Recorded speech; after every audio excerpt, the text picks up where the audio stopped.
Здравейте, приятелчета! Върнахме се след кратката пауза на втория епизод на епичното оцеляване в Майнкрафт. В предишната серия търсихме съкровището и убихме един окръв. В тази серия ще продължаваме нашето пътешествие заедно с господин Фас. Така, нека да започнем.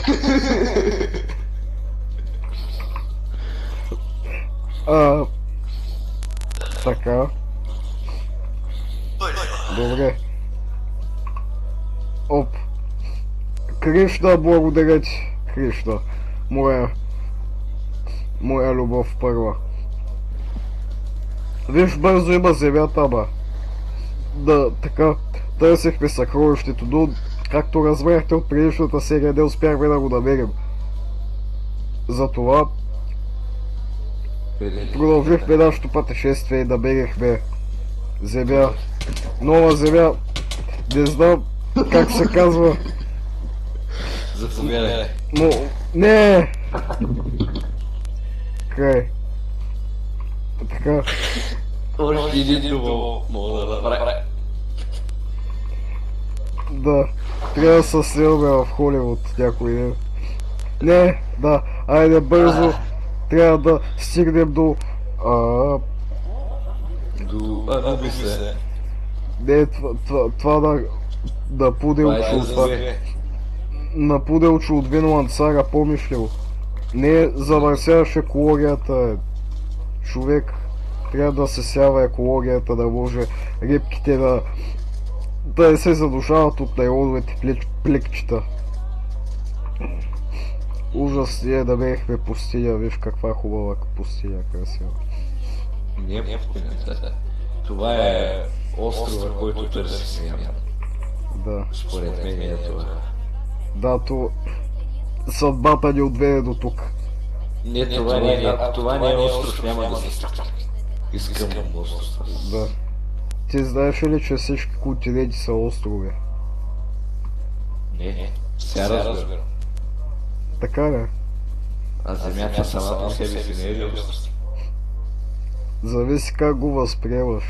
Виж, ако е остров в океана, тогава може би се че да стане, но за другото не знам. Къде?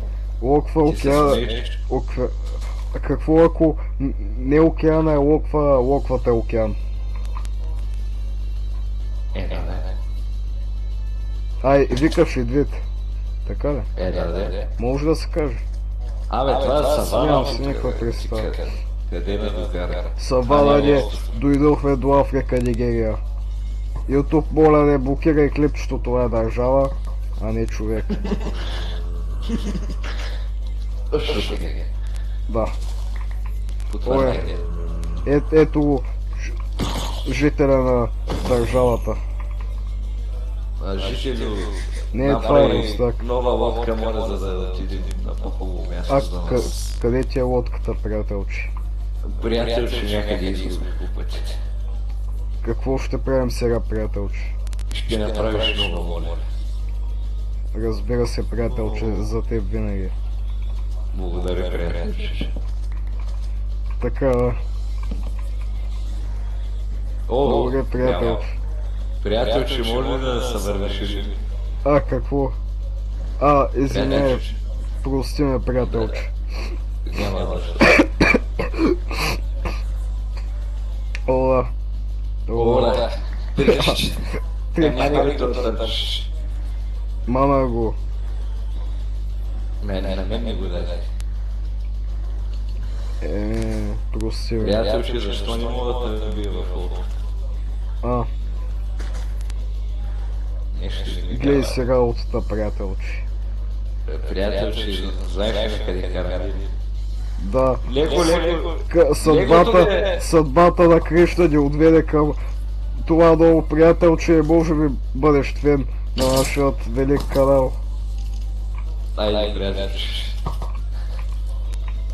Приятелче, идваш ли да се сред? Приятелче, чакай ме. Няма ли тук да остане? Виж какво хубаво красиво поле. Ето имаме саплинг. Трябва Окей, ни остро. разбира се. Разбира